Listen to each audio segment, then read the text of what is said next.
Hello, everyone. I want to talk about something today that genuinely reorganized how I think about change. It comes from Bashar, an interdimensional, intergalactic being channeled by Darryl Anka. There's one framework in particular that I keep coming back to. Four simple words, four Ds: desire, definition, dedication, detachment. But here is what makes this different from every other steps to change your life list you've heard. These four things aren't a checklist. They are a circuit, a loop.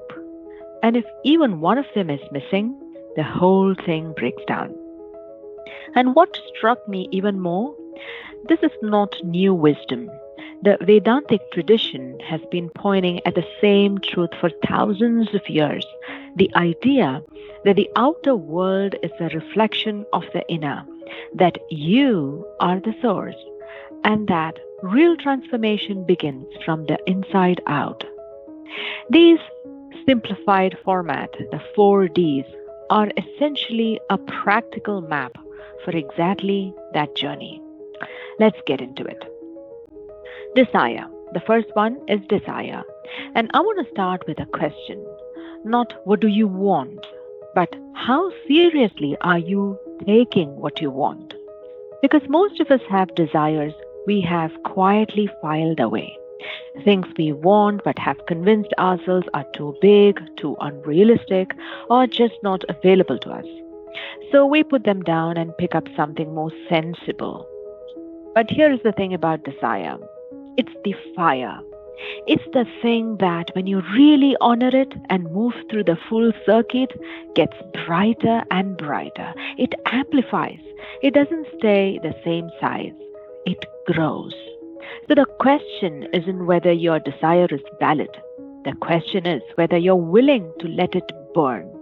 Or are you keeping it small because small feels safer? Start there. That's the fire that powers everything else. Now let's go to the second one, definition. Now, this one, definition, is where most people think they're doing the work, but they're only doing half of it. What do I mean by that? Definition is not just knowing what you believe.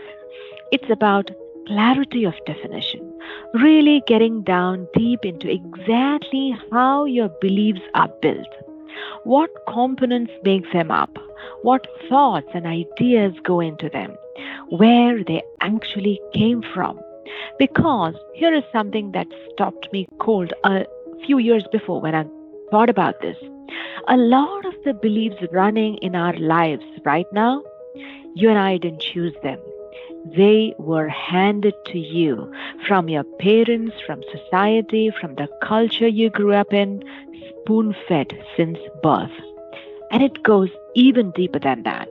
When you were born, you actually take on some of your parents' patterns as a kind of family agreement, themes they explore that you agree to explore too. And often these things surface in your life at the exact same age they surfaced for your parents. Now think about that for a second. Is there something you've been dealing with that your parents dealt with? A pattern around money or relationships or self-worth or even health that might not be a coincidence. And the invitation is not to blame anyone. It's just to see it clearly, because you cannot work with something you haven't fully looked at. Clarity of definition. Not just I have this belief kind of a thing, but what's inside it? What holds it together? What am I actually agreeing to by holding on to it? That's the work. Let's go to the third D, which is dedication. Okay, so you've got your desire, you've got honest about your beliefs. Now, this is where it gets real, dedication. And this is very specifically about behavior, not intention, not journaling about it, not thinking about it. The actual actions you take every day that are representative of the person you say you want to be. It's about dedicating yourself to choosing in thought, in word, and deed only those things that are representative of who you say you prefer to be. And that word, only, hits hard if you let it. Because how many times do we say we want something, but then our daily choices tell a completely different story?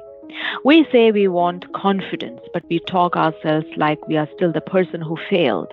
We say we want abundance, but we keep making decisions from a place of scarcity. Without dedication, there is no conduit.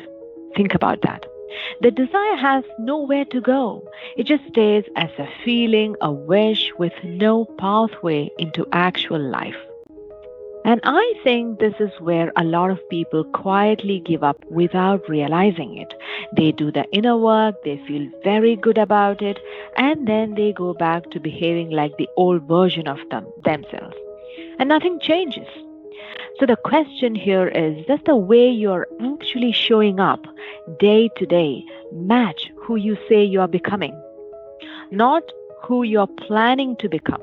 Not who you'll be once things change. Right now, today, in this moment. Let's go to the fourth D, detachment. Yeah, the one that's most easily misunderstood. Detachment. When people hear this, they think it means not caring, pretending you don't want the thing, becoming some kind of emotionally distant, unattached person who floats above it all. That's not detachment. Detachment is neutrality, the recognition that nothing in life has a built-in meaning. I made a video actually that, there is nothing in life that has a built-in meaning, but you give meaning to whatever is happening in your life. If you have not watched that video, I highly recommend that you go back and watch that video. Life has no built-in meaning. You give meaning to it. So things just happen and you consciously get to choose what meaning you put onto them. And this lands very differently when you have sat with Vedantic philosophy, because this is essentially what Bhagavad Gita points at to, nishkama karma. Action without attachment to the fruit. Do the work, show up fully, and release the grip on the outcome. But even more than that, detachment here is about discernment, viveka buddhi. When your desire is clear, and your definition is sharp, and your dedication is real, you naturally start to see what is not you. Things, people, habits, thoughts. You start to recognize them as simply not representing who you are or who you are becoming. And you release them. Not with drama, not with judgment, just compassionately. That's not me. That doesn't belong in this. And here's a beautiful paradox. That act of detaching from what is not you, it makes the desire burn brighter. It clears space. It amplifies everything. That's why this is a circuit, not a line. You move through desire, definition, dedication, and when you arrive at detachment, it loops back and feeds the desire again. Bigger, clearer, stronger. And that's Maya, isn't it? You are back with other desires. So you go round again, each time going deeper, becoming more of who you actually are. So here is what I really want you to take away from this. These four things work together as one complete self-amplifying loop. Each one feeds the others. Each one makes the others stronger. The 4 Ds. And if any single one is missing, if you have desire but no clear definition, if you have definition but no dedicated action, if you have action but can't detach from what is not working, the circuit breaks. The current stops. Nothing moves. And the urgency I felt when I sat with this was really real. The tools are here, the understanding is here. The only question is whether you are actually going to use them. Use it or lose it. So I want to leave you with this. Pick one of those 4 Ds today. Not all the 4, just one. Which one are you actually missing right now? Where is your circuit broken? Maybe your desire is there, but you have never really got under your beliefs around it. Maybe you understand yourself deeply, but your daily actions don't reflect that yet.